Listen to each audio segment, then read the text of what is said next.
В Атбашинском районе Нарынской области в результате сильного ветра пострадали 5 человек.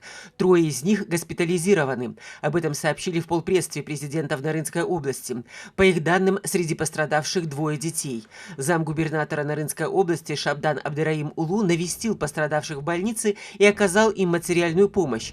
Напомним, накануне 10 мая в Атбашинском районе произошел сильный ветер, скорость которого достигала 24-27 метров в секунду. Ветер не утихал 6 часов. В результате обрушившегося ветра пострадали 5 человек, 36 домов и 6 соцобъектов.